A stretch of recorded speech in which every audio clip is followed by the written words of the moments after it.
March 23, 1945. Snow and mud had mixed into a gray paste outside the farmhouse, swallowing bootprints as fast as soldiers made them. Inside, beneath sagging beams and cracked plaster, the world had shrunk to the length of a lantern's glow. Nurse Anna Weber moved between the stretchers, the white of her apron long since drowned in brown and red. A boy from Saxony coughed pink foam into a cloth. An older reservist gripped her wrist with fingers gone waxy and cold. Somewhere in the back room, a man screamed until the ether finally dragged him under. The thunder of artillery had been distant all morning. Now it was close enough to rattle the enamel basins on their hooks. "Amerikaner," someone whispered from the doorway, voice raw. "They've broken through." The first burst of automatic fire outside made the lantern flicker. A second later, the farmhouse. Door slammed inward, splinters flying, and American infantry spilled into the hall, rifles sweeping across the rows of wounded. Anna froze beside a stretcher, pulse hammering, waiting for the shouting, the rough hands, the crates of bandages and morphine ripped from her shelves. Instead, a medic with a red cross on his helmet lowered his weapon, took in the scene, and called over his shoulder in accented German, "Doctor, we've found a hospital, and it's theirs." To understand why those same Americans would later return her patients and stack their own supplies at her feet, we have to step back into the brutal, fragile world of medicine on the collapsing Western Front. The Second World War broke nations, but it broke bodies first. Long before maps were redrawn and flags were lowered, men fell in ditches and ruined streets, on forest floors and riverbanks, bleeding into mud that did not care what language they cursed in. Behind every front line, in cellars, schoolhouses, tents, and farmyards, another war raged, quieter but just as relentless. The war of medicine against everything else. When the fighting began in 1939, Europe's armies marched into the field with ideas about honor, maneuver, and decisive battles.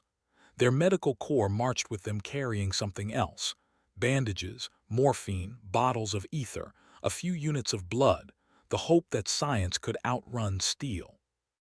Every major army had built an evacuation chain. At the very front, a wounded man's first contact was usually a stretcher-bearer or combat medic. Someone with a red cross on their helmet, a satchel of dressings and ampules, and just enough training to stop the worst bleeding and keep an airway open. Behind them, a few hundred meters or a kilometer back, came the battalion aid posts and regimental dressing stations.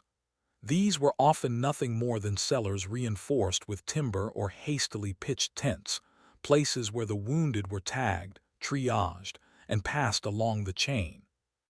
Farther still stood the field hospitals, Feldlazarett for the Germans, evacuation hospitals for the Americans.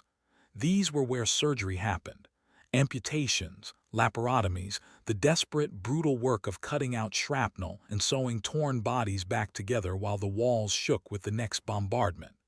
In theory, everyone knew their role. In practice, the front line shifted too quickly for theory to keep up. By the time the Western Allies landed in Normandy in June 1944, battlefield medicine had become an industrial process, refined by years of hard lessons. The Americans had learned in North Africa and Italy that speed mattered more than almost anything else. Get the wounded from the point of injury to a surgeon within the golden window, 6 hours, if fortune allowed, and their odds of survival climbed sharply. Leave them overnight in a ditch. An infection, shock, and blood loss would do what enemy bullets had only started. So the U.S. Army Medical Department built a machine.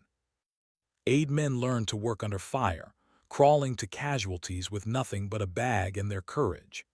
Jeep ambulances bounced along cratered tracks, red crosses painted on their sides in the hope that someone, somewhere, would respect them. Surgical teams set up operating tables in barns, factories, and churches, moving forward whenever possible to shorten the distance between wound and knife. The Germans had their own system. The Wehrmacht's Sanitätsdienst medical service, organized its Sanitätssoldaten and lazaret in similar tiers, forward aid posts, main dressing stations, field hospitals further back. Their doctors were skilled. Their nurses from the Red Cross and military auxiliaries were often as capable as any operating room assistant in Berlin or Munich. But war is not kind to supply lines. As the Reich collapsed onto the defensive, German medical units suffered from everything their patients did: artillery, air attack, fuel shortages, the slow starvation of materiel.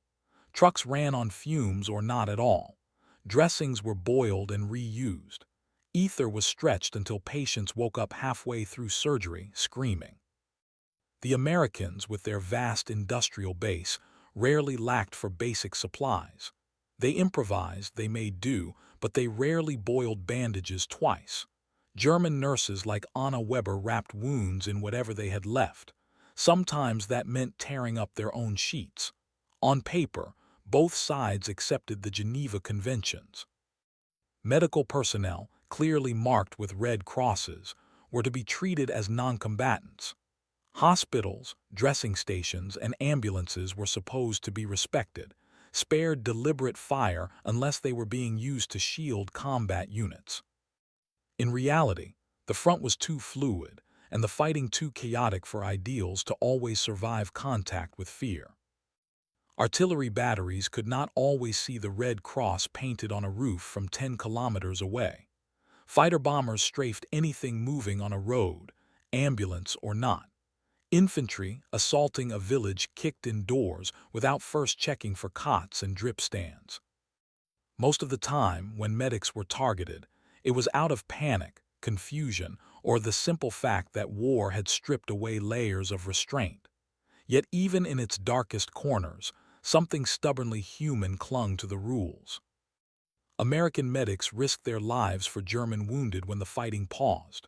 German orderlies held up their hands and shouted, "Sanitäter," "Lazaret," when American troops entered a captured town, gambling that the Red Cross on their sleeves still meant something. It did, not always, not everywhere, but often enough that war's descent into total savagery was slowed, if not stopped. By late 1944, the Western Front had turned into a grinding push eastward. The failed German counteroffensive in the Ardennes, the Battle of the Bulge, had cost both sides dearly. As winter thawed into a muddy, bitter spring, American, British, and Canadian armies pressed toward the Rhine, the last great river barrier before Germany's industrial heartland. Villages that had slept for centuries beneath church steeples and fruit trees suddenly became waypoints in a continental surgery. One week, they housed German command posts and field hospitals. The next, they were full of American medics and MPs.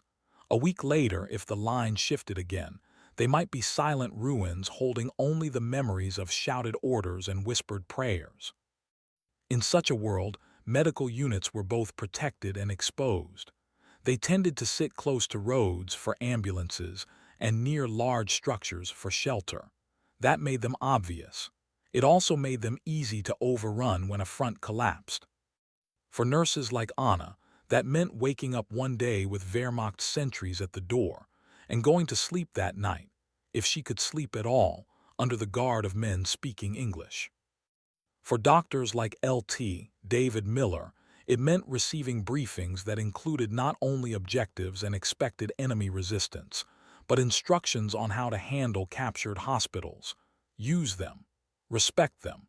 Do not leave the helpless to die if they can be saved.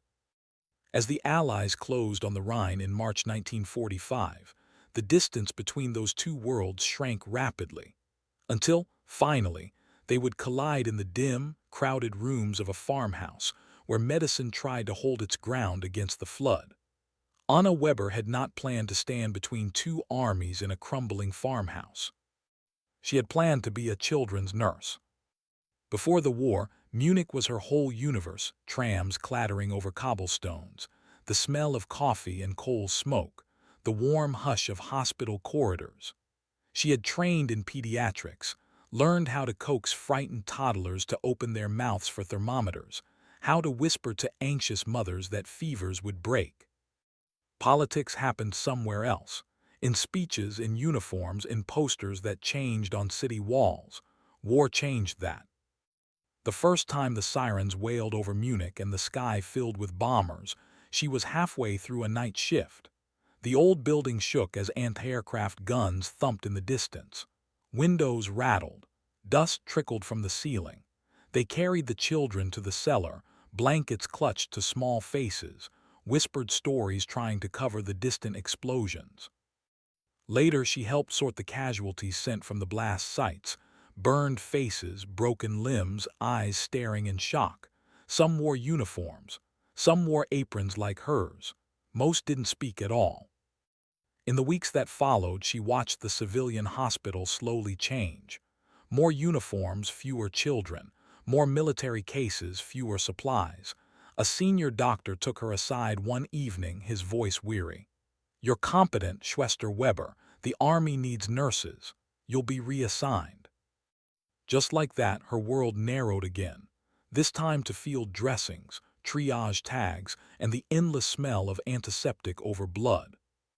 She joined a Wehrmacht medical unit in 1943, moved east, then west again as orders changed with the tides of defeat.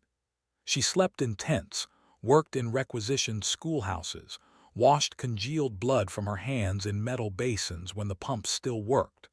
Frontline orders and propaganda framed everything in stark terms. The Allies were invaders. The air raids were terror. The Americans in particular were painted as materialistic, ruthless, indifferent to civilian suffering.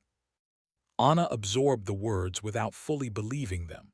She had seen German officers scream at prisoners. She had watched a wounded Soviet conscript slapped aside when he cried out in his own language. She had heard rumors, whispered, never confirmed, of villages cleansed behind the lines. Her faith narrowed until it rested on something small and non-political.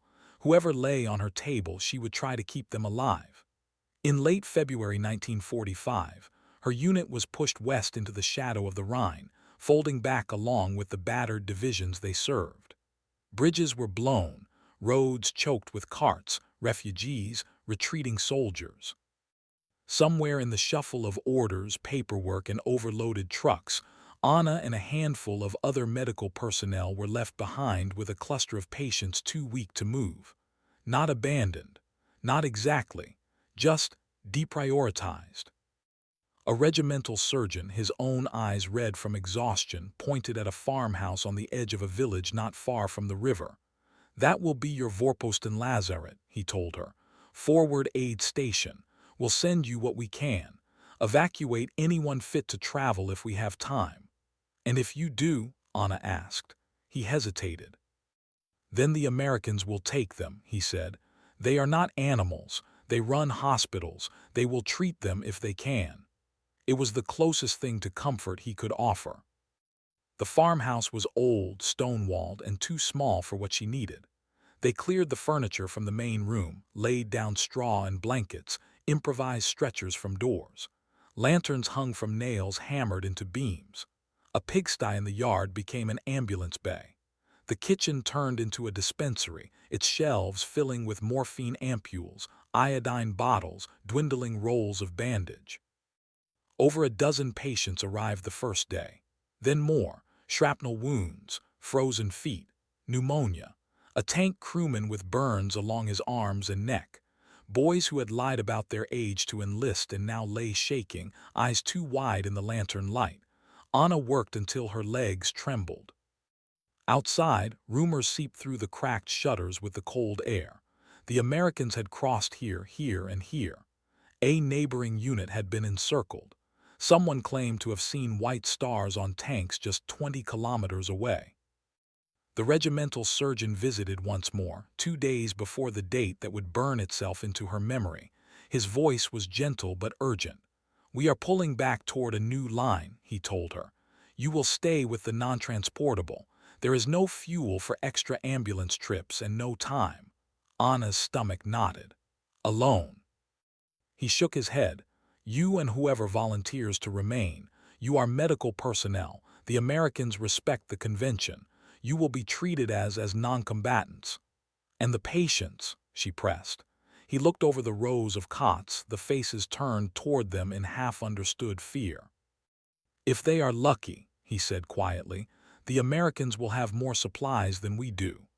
He left her with a stack of faded Red Cross armbands, a few extra bottles of oxygen, and a phrase that was supposed to reassure. The enemy is not always as the radio says. On the other side of the front line, LT David Miller was trying to clear space in his aid post. He had crossed into France after Normandy, followed his division through hedgerows, across rivers, into towns that had changed flags 3 times in as many days. He had worked all night under canvas, sweat freezing on his neck as he leaned over operating tables, barking for more clamps, more gauze, more light. By March 1945, he was tired in a way sleep could not fix. His training in Ohio had taught him to read vital signs, diagnose, cut and stitch. The war had taught him to do all of that with shells landing barely 2 fields away. He had patched up German prisoners before, a machine gunner with half his hand missing, a radio operator with a collapsed lung. At first, some of his enlisted men had balked. "Sir, why are we giving our plasma to them?" one had asked. "Because they're bleeding," David had replied. "And because if our boys were in their hands, we'd pray someone on their side thought the same way." Word had reached him that they might be using captured German hospitals soon. The staff briefing spoke in practical terms. Medical facilities were valuable, even if built by the enemy. Doctors and nurses on either side could be pressed into service, provided they were willing and supervised. But the underlying rule was simple. Wounded were wounded. You treated what lay on the stretcher in front of you. On March 23, 1945, Anna relit the farmhouse lantern for the 3rd time that day, the wick stuttering as the air trembled with fresh artillery. David checked his medical bags one more time before joining the infantry column, moving toward a nameless village near the Rhine. Neither knew the other's name. Neither had plans beyond the next hour. Soon, the front between them would collapse into a single shared room full of broken bodies and choices no manual had truly prepared them to make. For Anna, the war had shrunk down to the distance between one stretcher and the next. She knew the front was collapsing. She heard it in every hurried visit from staff officers, saw it in every new batch of wounded that arrived with eyes too wide and bandages too thin. But inside the farmhouse, time flowed differently. It was measured in pulse rates and breathing rhythms, in the climb and fall of fevers, in how long it took morphine to soften a scream into a ragged sigh. Her universe was the boy from Saxony with the shattered leg, who still called her Fraulein as if they were back in a city ward. The artilleryman with gangrene crawling up his foot, pretending not to smell it. The quiet veteran from the Eastern Front who stared at the ceiling and muttered names she didn't recognize. Anna moved among them with a kind of stubborn gentleness. She straightened blankets, adjusted splints, changed dressings that should have been discarded days ago. Her hands trembled not from fear of the Americans, but from the knowledge that she was running out of ways to pretend she could still do enough. She had been raised to respect uniforms and authority. The war had taught her how thin those fabrics were when men bled through them. She no longer believed in victory. She believed in keeping the person in front of her breathing until the next hour, and the next. When the word Amerikaner hissed through the farmhouse that morning, her first instinct was not rage, but calculation. How many of these men can I protect? How much can I save when the world outside has already decided to lose? LT. David Miller had stopped thinking of himself as a soldier months earlier. He wore the uniform, yes. He carried a sidearm he almost never drew. He marched when ordered and ducked when shells came in too close. But inside, under the steel helmet and stained jacket, he still felt like the man who had once walked the quiet corridors of a hospital in Ohio, white coat flapping, stethoscope around his neck. The war had replaced polished floors with mud and broken tiles. His operating rooms were barns, garages, basements with blackout curtains nailed over shattered windows. His patients arrived in jeeps instead of gurneys, tagged with hasty scribbles. GSW abdomen, shock, possible amputation. He triaged without thinking now. Red tags for immediate surgery, yellow for delayed, black for those who would not live no matter what he did. He had learned to speak in short, clipped phrases over the roar of artillery. Plasma first. Clamp here. If you can't feel a pulse, move on. The faces under his hands changed languages depending on the day. American, German, occasionally a French civilian caught in the wrong street at the wrong time. He treated them all the same way if he could. The Geneva Conventions were not abstract to him. They were the only shield he had against losing himself entirely. The red cross on his helmet was not just paint. It was a statement. I am here to fight something else. Shock, infection time. When the call came over the radio that a German aid station had been found in the village ahead, he didn't picture the enemy. He pictured a room like his own, overcrowded, undersupplied, held together by thread, determination, and someone else's shaking hands. Above Anna and David, men with maps and pens waged a different kind of war. For German staff officers in March 1945, casualty reports had become a grim routine. Columns of numbers, percentages of units fit for combat, estimates of how many wounded could be evacuated before fuel and vehicles ran out. They spoke of non-transportable cases, with the same flat tone they used for ammunition counts, because if they let the human weight of those words in, they would not function at all. The regimental doctor who assigned Anna to the farmhouse aid station did not do so lightly. He knew exactly what it meant to tell a nurse, "You'll stay with the ones who can't be moved." It meant that someone had decided far away that certain lives were no longer compatible with maneuver. On the Allied side, command decisions carried a different but equally ruthless logic. American Corps and division commanders were planning crossings of the Rhine, scheduling artillery barrages, allocating bridging units. In their briefings, medical details were summarized. Use captured German facilities where practical. Respect marked hospitals. Prioritize our own seriously wounded for evacuation to the rear. They saw the war in arrows and blocks on a map, not in the cramped, sour-smelling rooms where tourniquets bit into swollen limbs. When word reached a U.S. divisional surgeon that one of his battalions had overrun a functioning German aid station, his first thought was opportunity. Beds, roof, sheltered space close to the line, a ready-made node in his evacuation chain. But the second thought came quickly after. If we strip it bare and pull out, what happens to whoever can't walk? In that tension, between cold operational necessity and the faint insistence of mercy, the next hours at the farmhouse would be decided. Because war's highest levels always talked in totals, but medicine worked one body at a time. In the farmhouse, medicine was not theory, it was inventory. Anna knew every shelf in the makeshift dispensary by touch. The chipped glass bottle of iodine that was down to its last bitter inches, the row of morphine ampules rattling faintly in their box, the dwindling stack of sterile dressings, each one a choice. Do I use this on a fresh wound, or rewrap another with boiled gauze and hope infection doesn't notice? She kept a running tally in her head because there was no time to write it down. 2 units of blood plasma left, 3 rolls of bandage, half a tin of sulfa powder. The German supply truck that had last stopped by the farm had been half empty. The quartermaster had shrugged apologetically. Fuel goes to the tanks, ammunition goes to the guns. You're on the list somewhere. On the American side, David's medical company had problems of its own, but they came in different shades.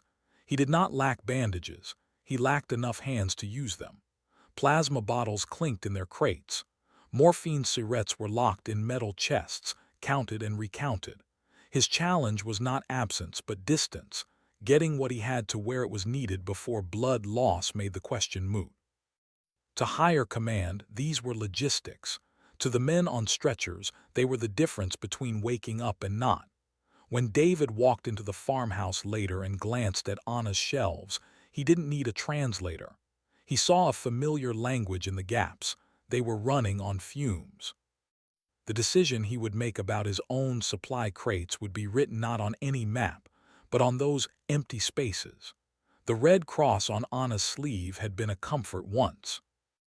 In training, instructors told her that medical personnel were protected, that the Geneva Conventions, signed by civilized nations, recognized hospitals and aid stations as neutral ground, that the symbol on her armband and painted on the farmhouse door meant something. But as the war dragged on, reality gnawed at that belief. She had seen bomb splinters buried in the masonry of a clearly marked hospital. She had treated orderlies wounded by stray bullets when fighting surged through a supposedly protected zone. She had heard of SS men using ambulances to move ammunition, blurring the line between shelter and target. The symbol still meant something, just not everything. For American medics, the Red Cross was both shield and bullseye. They strapped it to their helmets, painted it on their vehicles, and trusted, for the most part, that the enemy would not deliberately aim at them. In quiet moments, David had read the Geneva Clauses again, reminding himself why they mattered. Article 12. The wounded and sick of the armed forces shall be respected and protected in all circumstances. Article 24. Medical personnel exclusively engaged in the search for, or the collection, transport, or treatment of the wounded and sick shall be respected and protected. Fine print in a world of high explosives. By 1945, both sides had violated and upheld these rules in equal measure. The Western Front had not become the total void of restraint seen on the Eastern Front, but the edges had frayed. When American infantry burst into Anna's farmhouse, fingers tense on triggers, the Red Cross pinned to her chest was not a magic charm.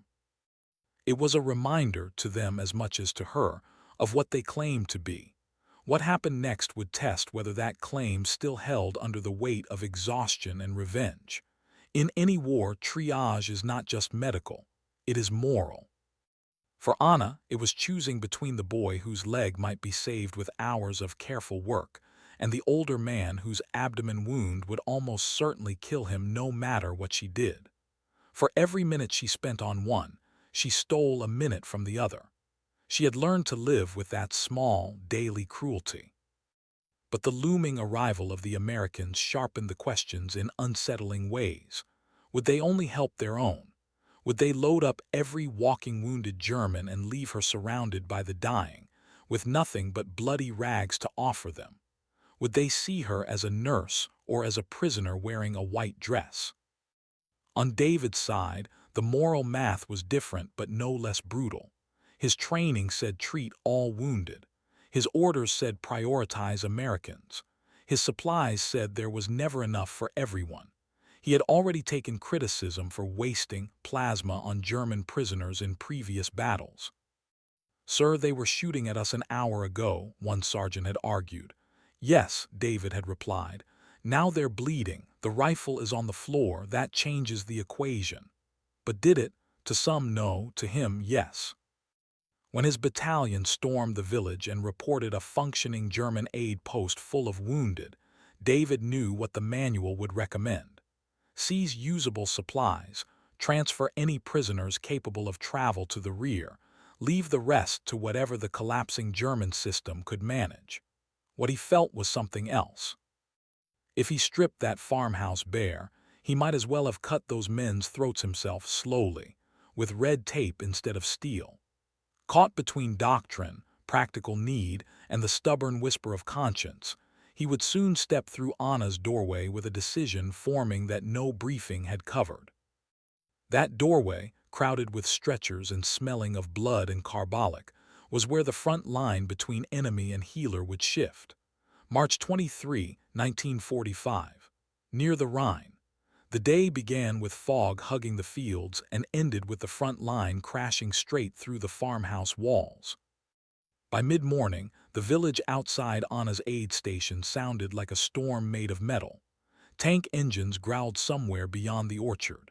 The deeper, slower boom of heavy guns rolled across the sky, followed by the sharp, teeth-rattling cracks of closer artillery. Inside, the air was thick with breath and disinfectant. Anna moved from stretcher to stretcher, every step careful to avoid boots, discarded bandages, the small metal trays she'd set down just for a second and forgotten. The lantern light still fought with the gray daylight sneaking through the boarded windows, making everything look jaundiced. "Pulse is weaker," she murmured, fingers on a young soldier's wrist. "More blankets."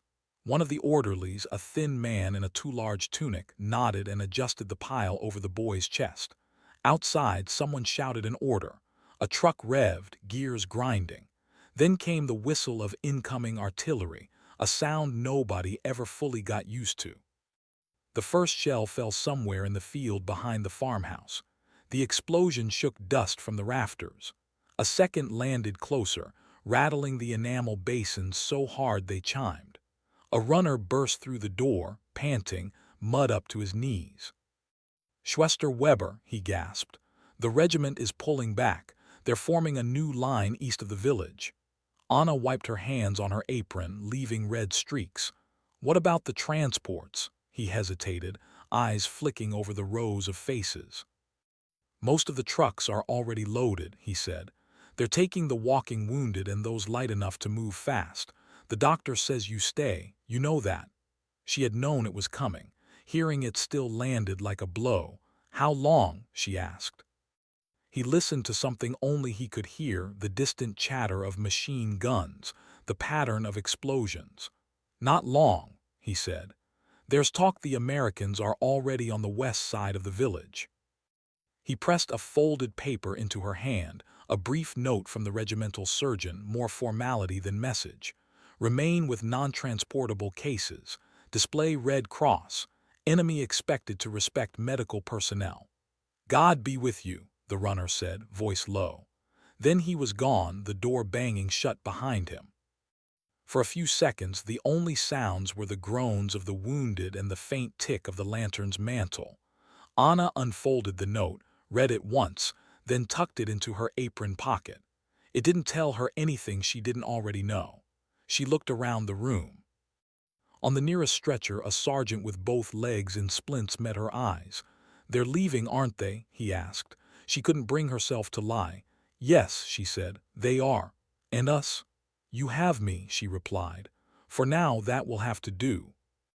On the other side of the village, American infantry moved through the haze in short, sharp bounds. Lt. David Miller followed a squad down a rutted lane, his medical bag thumping against his thigh, bandage rolls and instruments clinking faintly inside. Rifle fire cracked ahead, echoed against stone walls. Somewhere to his right, a Sherman tank's main gun fired, the recoil sending a shudder through the ground. "Stay close, Doc," the squad leader called over his shoulder. "They like to drop mortars on crossroads like this." "I noticed," David replied, ducking instinctively as a shell burst 2 streets over, showering tiles and dust. The battalion's objective was simple on paper: clear the village, secure the road, keep pushing east. In practice, every doorway could hide a machine gun, every garden wall a panicked soldier with a Panzerfaust. They moved past a low church, its steeple cracked, past a row of houses with their windows shattered, curtains flapping like torn flags. A pig lay dead in the street, legs stiff, eyes glazed. David's radio operator trotted beside him, antenna bobbing.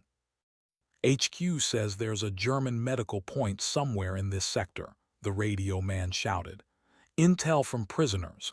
Might be a good place to set up an aid station." David nodded. "If it's not already rubble." They turned down a narrow track bordered by a sagging fence. Ahead, half hidden behind bare fruit trees, stood a farmhouse with its shutters half blown off and a crude red cross painted on the front door. The squad leader raised a fist. The column halted. "Could be a trick," one of the riflemen muttered. "We've seen worse." "Or it could be exactly what it looks like," David said. The sergeant signaled 2 men forward. They advanced in a crouch, rifles high, one moving left, one right. A burst of distant fire crackled from another part of the village, but nothing stirred around the farmhouse. The sergeant took a breath, then lunged forward and kicked the door inward. From Anna's vantage point inside, the moment stretched. The door exploded inward, wood splinters fanning across the floor. The crash made every wounded man flinch, some trying to sit up, others just moaning. 3 American soldiers burst through, helmets low, rifles aimed. Mud and smoke clung to them like a second skin.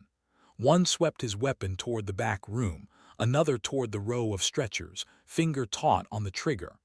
Anna's hands froze halfway through tying a bandage. She had imagined this moment in flashes over the past days, men shouting in English, boots trampling medical crates, hands yanking her away from her patients. In her mind, it had always come with a sense of finality. This is where it ends.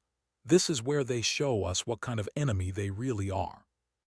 Her heart thumped so loud she could feel it in her throat. She slowly raised her hands to shoulder height, palms outward, the red cross on her sleeve catching the eye of the soldier nearest to her. "Krankenhaus," she said, voice unsteady.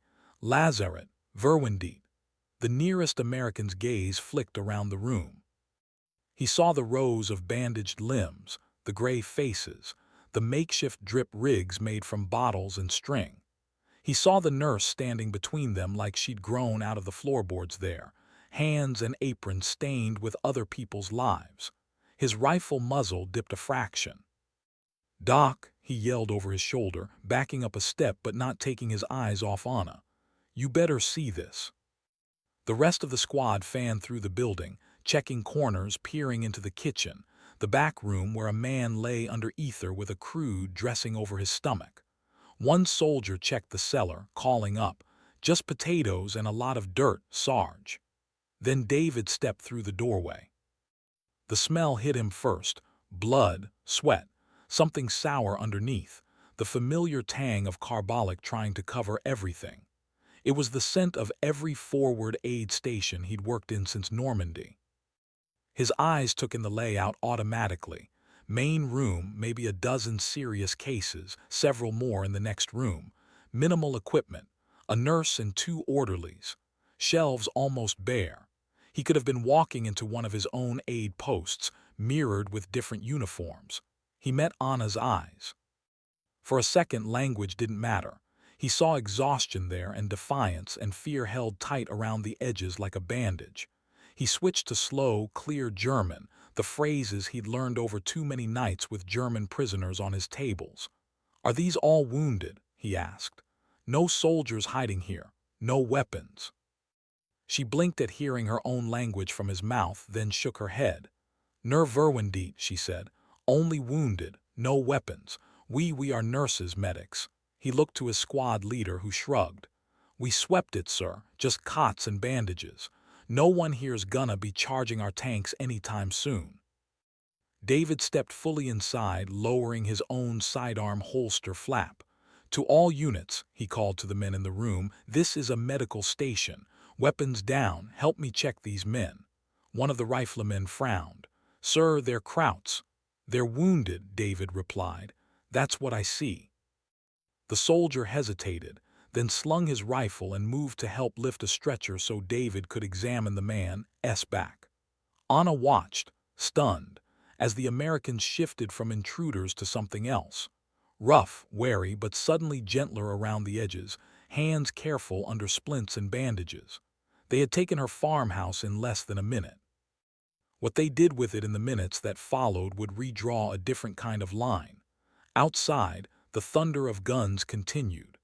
Inside, for the first time that day, the next decisions belonged not to generals, but to healers. For a few minutes, the farmhouse became a strange island where the war hesitated. American boots stepped carefully between German boots. Orders were shouted in English, answered in German, echoed in gestures when words failed. The wounded groaned in the same language they always had, the language of pain, and it needed no translation. David moved down the line of stretchers like he had done 1,000 times before, but never under a foreign flag. "Get me my bag," he called, and his radio man hurried to drop the heavy canvas satchel near a relatively clear patch of floor. David knelt beside a soldier whose breathing whistled wetly. He peeled back the dressing on the man's side. The wound was deep but not hopeless. He glanced up at Anna. "When was this done?" he asked, tilting his head toward the bandage. "Last night," she answered, slower, searching for words. No more blood for transfusion." David nodded. He understood that story. He had told versions of it himself. "Plasma," he said over his shoulder. "Bring 1 unit." One of his medics knelt beside him, snapping open the familiar metal box, hanging the bottle from a makeshift stand. Another American soldier, a rifleman who minutes ago had been ready to fire into this room, held the bottle steady while David slid the needle into the German's arm. The man flinched, eyes flickering open. For a moment he stared at the uniforms around him, confusion painting lines deeper than any wound. Anna watched the pale liquid begin to slip down the tube, cheeks flushing with something like shame at the twist of relief in her chest. They were using American plasma, on her patient, on a man whose paybook bore an eagle and a swastika. The transformation of the farmhouse into a joint aid station happened not with a speech, but with small, pragmatic decisions. "Tag the lightly wounded as POWs," David told the squad leader. "Get their names. They'll go back with the column when we move, but the serious cases stay here until we can stabilize them." The sergeant frowned. "Sir, we're pushing on. We can't afford to leave a whole hospital full of enemy wounded at our backs." David looked up from a man whose leg dressing was soaked through. "We're not leaving them at our backs," he said calmly. "We're leaving them in the care of a German nurse who's too tired to lie and too busy trying to keep them alive to cause trouble." He glanced toward Anna. She hadn't understood every word, but the tone was unmistakable. The sergeant scratched his jaw. "What about the supplies? We could use this stuff, Doc. We'll be setting up our own aid station on the far side." David hesitated. That was the practical voice, the one he usually listened to. He stood and walked into the small kitchen that served as Anna's dispensary. Shelves lined the walls, holding a sad assortment of bottles, bandages, and empty jars. He picked up a roll of German dressing, held it up to the light. The weave was coarse. Second use, maybe third. He placed it down and opened one of his own crates. Inside, row upon row of clean white bandages, sealed plasma bottles, glass vials of penicillin. It would be easy.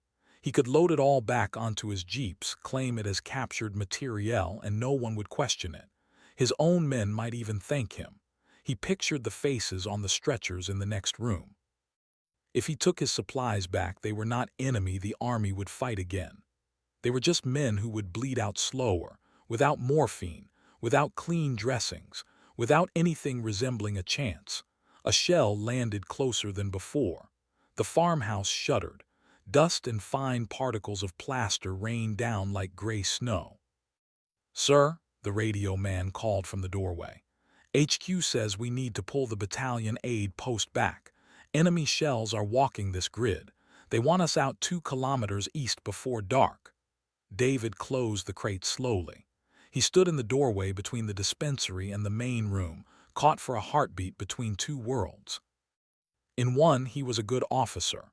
He did what the manual implied: strip the enemy facility, evacuate any prisoners who could move, leave the rest to fate. In the other, he was the doctor he had been before the uniform. He saw only the helpless and the tools he had in his hands to change their odds. "Corpsman," he called finally, voice steady, "bring in our supply crates from the jeeps, all of them." The medics glanced at each other, uncertain. "Sir," one asked. "We're going to set up here for as long as command allows," David said. "And when we leave, this place will still be a hospital, not a morgue." Anna felt the shift. Without understanding the words, the Americans began carrying things into the farmhouse instead of out. Crates with English lettering, stacks of bandages still wrapped in paper, bulky bottles of clear fluid that reflected the lantern light. She approached the doorway of the dispensary carefully, wary of overstepping some unseen line of tolerance. David looked up as she entered. He pointed to one crate. "Bandages," he said, tapping the label. "Verbend, gut." He tapped another. "Plasma, blood for transfusion, blood conserve." She nodded, swallowing. "For their soldiers," she asked, gesturing awkwardly, meaning the Americans. "For whoever needs it most," he said. The words hung between them heavy. He saw the flicker of disbelief on her face and added, "We will use what we can before we pull back. After that," he tapped the crate again, then pointed at her. "You use it," he said, "for them." She stared at him, eyes wide. "That is," she groped for the right word, hands curling slightly. "Unmöglich, impossible, they are your feigned enemies." David exhaled, suddenly aware of how tired he was. "They're patients," he said simply. "That's all they are in this room." Outside, the distant gunfire swelled again, a reminder that the world beyond their walls still believed in other definitions. The decision to leave the supplies was not made once. It was made a dozen times in the next hour. Every time a medic hesitated with a box in his hands, David pointed back into the farmhouse. "Stack it near the wall," he would say. "Somebody will need it."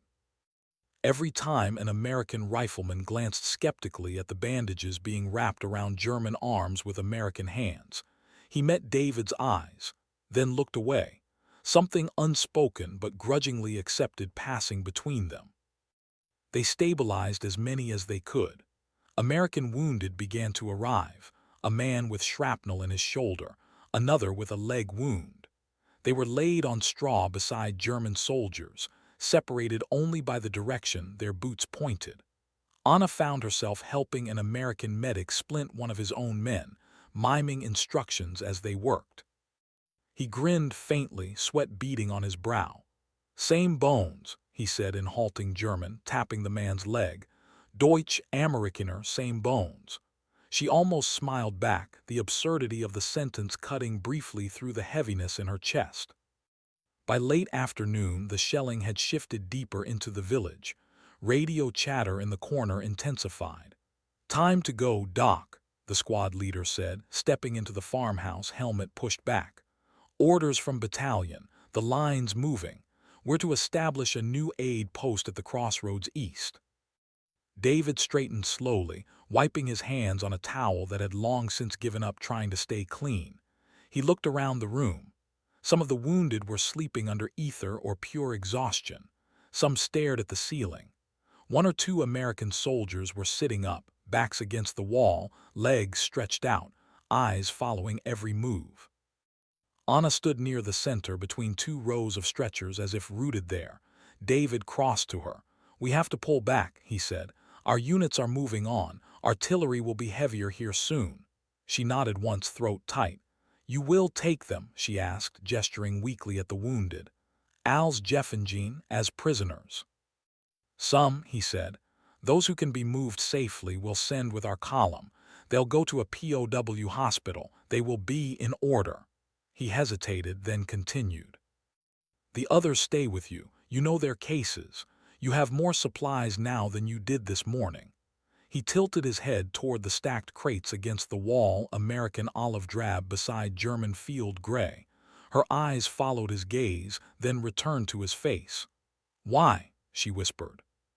He thought for a moment, searching for a phrase that could cross the gulf between them.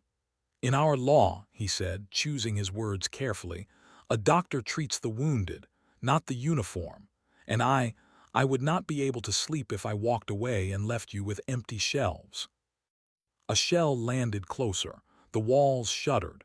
Plaster dust settled in Anna's hair like snow. He extended a hand. "At least use it well," he said, "for them." She stared at his hand, then at his face.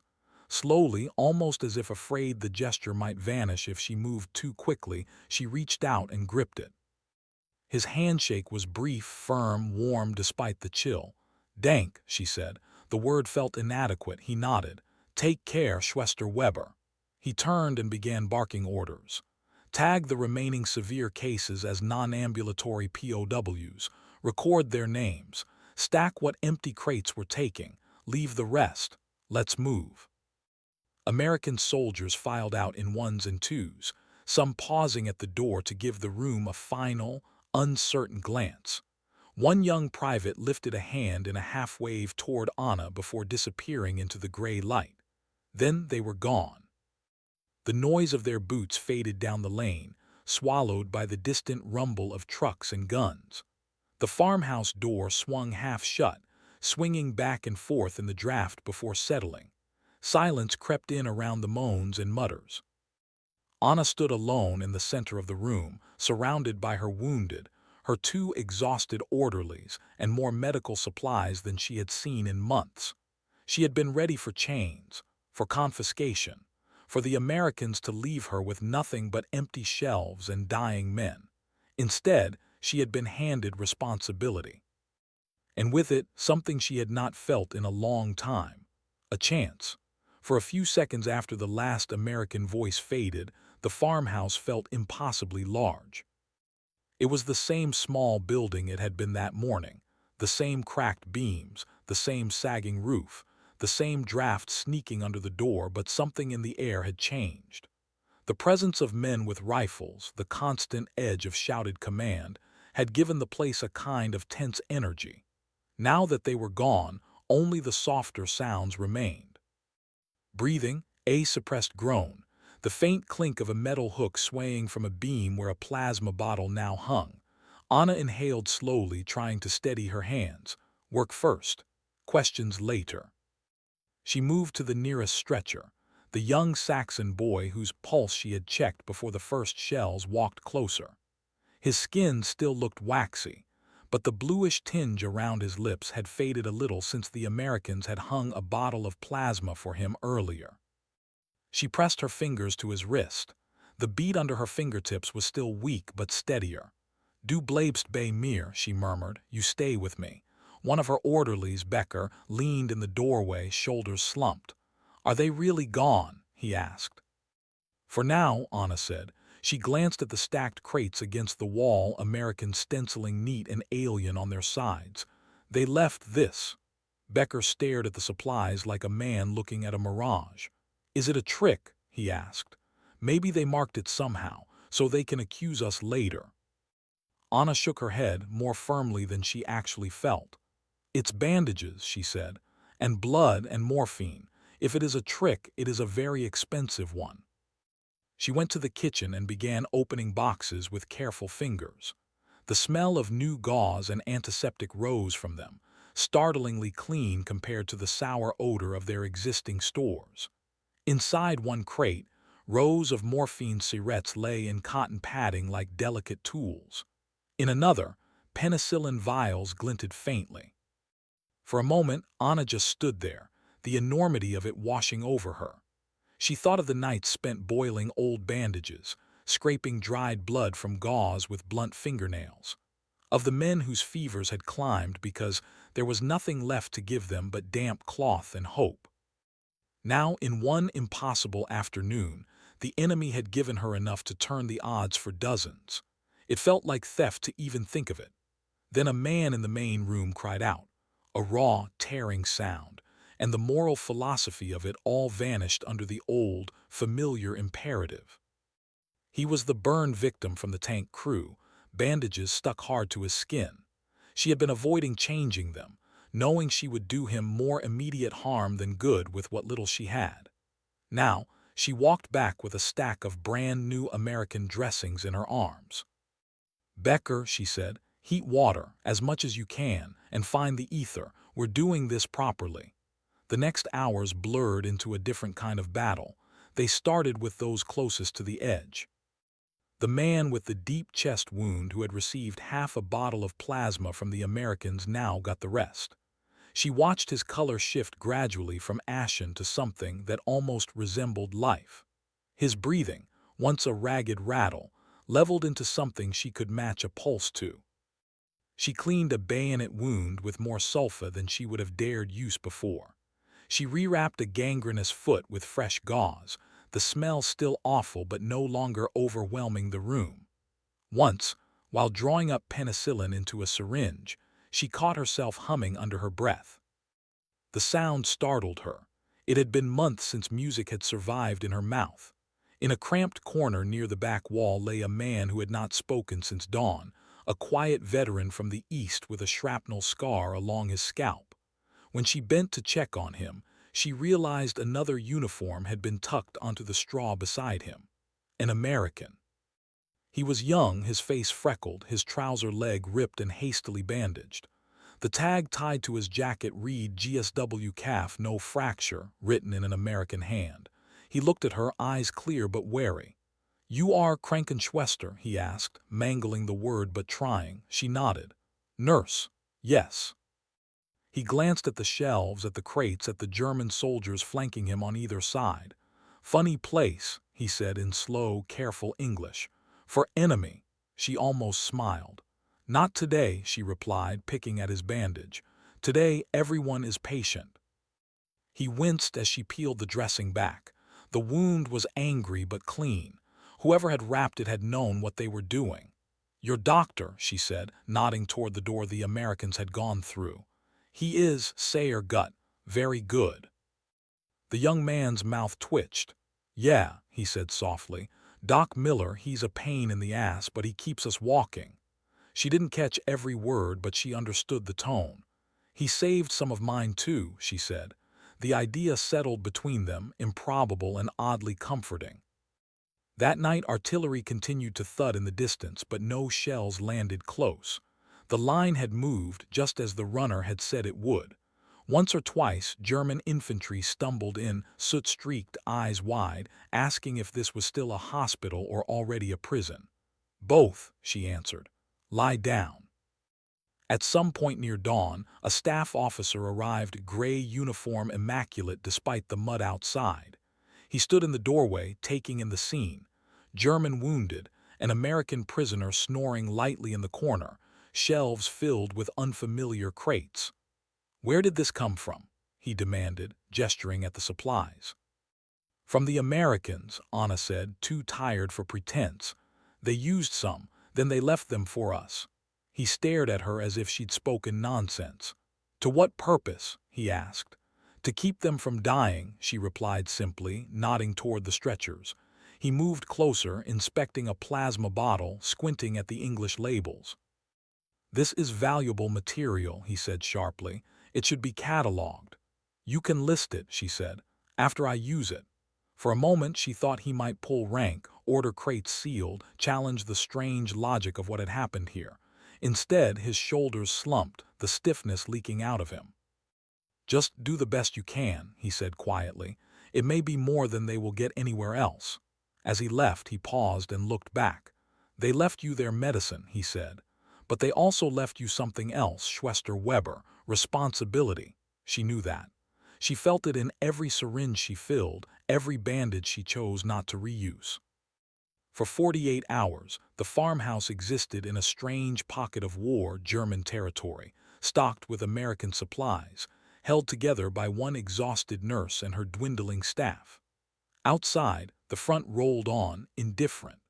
Inside, men who should have been enemies shared water, morphine, and the fragile possibility of survival. The war did not end in the farmhouse. It simply moved past it. Within a week, the rumble of heavy guns shifted further east. The rhythm of incoming and outgoing fire faded. Columns of vehicles no longer roared past the village. The sky, for the first time in months, held more clouds than aircraft. The front line had crossed the Rhine and kept going. For Anna, the change came not with a sudden announcement, but with the gradual arrival of men who were not bleeding. First, a small group of German military police appeared with clipboards and hollow eyes. They took names, recorded dates of wounding, jotted down which men had been here when the Americans arrived. The American prisoner was formally listed as a POW and moved under separate guard, though the guards themselves were hardly less thin or less tired than the men they were capturing.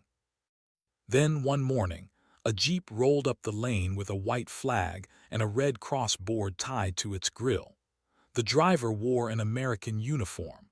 The passenger seat held a man with a British Red Cross armband and a notebook fat with papers. They spoke with Anna in a mix of halting German, French, and English, aided by a local interpreter pressed into service. They inspected the farmhouse, the patients, the shelves where American crates now sat half empty. The British observer flipped through his forms. "You say U.S. medical personnel left these supplies for your use?" he asked, pen poised.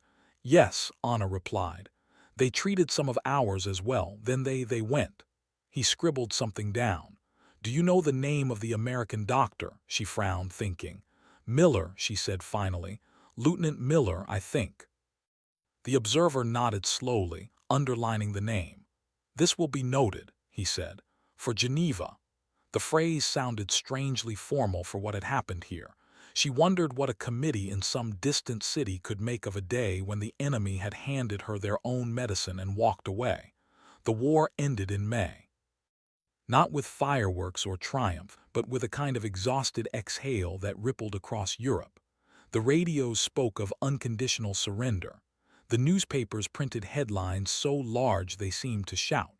Church bells rang where churches still had bells. In the farmhouse, the news arrived folded in a pocket of another staff officer's coat. "It's over," he told her. "At least here."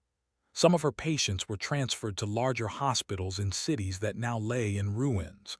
Others, too damaged to travel, stayed until they could shuffle out under their own weight or under the arms of relatives who came stumbling in from the countryside. One day, trucks arrived not with soldiers but with American and British medics, part of the occupying forces. They looked around the old aid station, exchanging quiet comments in English. One of them paused at the door, fingers brushing the flaking paint of the Red Cross. "Somebody did good work here," he murmured. Anna listened from inside, then turned back to her last few patients.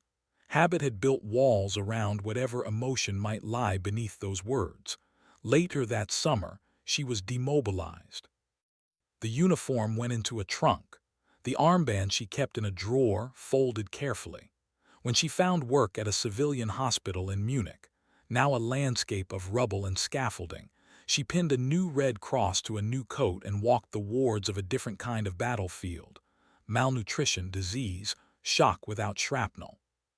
Some nights, when she stood at a window during a brief quiet, watching cranes silhouette against a sun that no longer concealed bombers, she thought of the farmhouse. She thought of the American doctor who had left her more than bandages.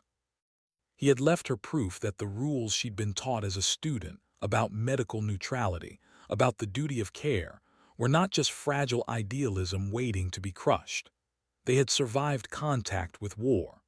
Across the ocean, in a town in Ohio, David Miller unpacked a small box on the desk of his new office.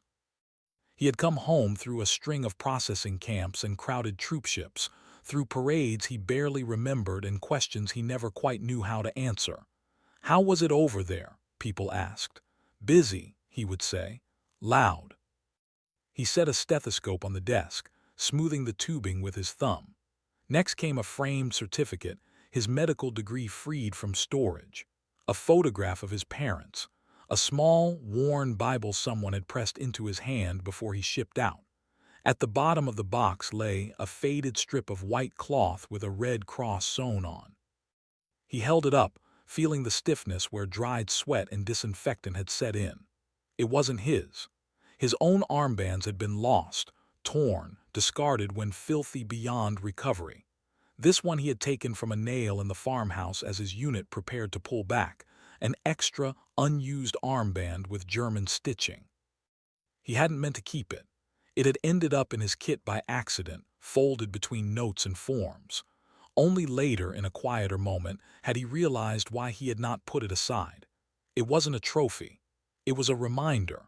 A reminder that, for one cramped, smoky afternoon near the Rhine, the Red Cross had meant exactly what it was supposed to mean. He pinned it to the inside of his office cabinet door, where only he would see it when he reached for supplies. Years passed. He treated children with fevers, farmers with broken arms, factory workers with bad backs. Occasionally, a former soldier would come in limping from old shrapnel, and something in his hands would revert to the steadiness of those days under canvas. When medical students rotated through his practice, he sometimes closed his office door and told them a story that wasn't in any textbook. He spoke of a farmhouse, of rows of enemy wounded, of a German nurse who looked at him with equal parts fear and defiance, of the day he left her with his own supplies. "It didn't win the war," he would say, almost apologetically. "It didn't change any grand plan, but I sleep better knowing that, for once, I didn't let uniforms matter more than blood pressure and breathing." Most of them nodded, half understanding. A few listened with the same quiet focus he remembered from the best corpsmen. Somewhere, he hoped, one or two would carry that story forward the way he had carried the armband. In time, the farmhouse itself disappeared. The roof collapsed one winter, too damaged to merit repair. The walls were quarried for stone. A new house rose a few fields away, modern and clean, with no visible trace of the building that had once held so many men suspended between life and death. But in two cities, one rebuilt from rubble in Germany, one never bombed in America, the memory of that place remained precise. One woman remembered Americans who did not strip her wards and shelves bare. One man remembered a German nurse's handshake, her fingers cold and shaking, when he chose to leave more than he took. History wrote of battles and crossings, of bridges and surrenders. They remembered a room full of wounded, and the day their enemies chose to behave like colleagues instead. In most histories of the Western Front, March 1945 appears as a blur of arrows and river crossings, the final great push into the collapsing heart of the Reich. Analysts speak of armored thrusts, of logistics, of air superiority. Maps show battalions and brigades sweeping east in great, confident curves. What they do not show are the small rooms where the war paused long enough for humanity to breathe. The farmhouse near the Rhine does not appear in any official battle report. No citation noted the moment when American medics lowered their weapons, examined German wounded, and made the unorthodox decision to give back more than they took. No medal was issued for leaving plasma, bandages, and penicillin with an enemy nurse. And yet, for the people who walked through that battered doorway, the event was the kind that lingers long after the din of artillery has faded. Anna would spend years trying to reconcile what she had been taught with what she saw, that the enemy she feared was capable of generosity in the middle of destruction, that the red cross on her sleeve had been understood after all, not as a symbol of surrender, but as a shared language between those who fought a parallel war against infection and shock.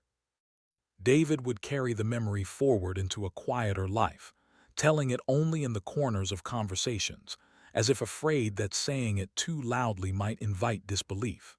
He had taken lives by omission before, by necessity, by triage, but on that day he had chosen the opposite. He had chosen to leave behind hope in the form of supplies and trust. The war ended the way wars always do, with signatures, ceremonies, exhausted soldiers, and lists of casualties. But beneath those larger motions ran thousands of small, fragile moments where individuals made choices that refused to let brutality have the final word. In the end, a farmhouse that no longer stands held one truth more durable than its stones. Even in the closing months of the world's most devastating conflict, mercy could still be smuggled through the cracks. A German nurse expected Captivity to strip her bare. Instead, American medics placed their own tools in her hands and reminded both sides that even in ruins, the work of healing endures.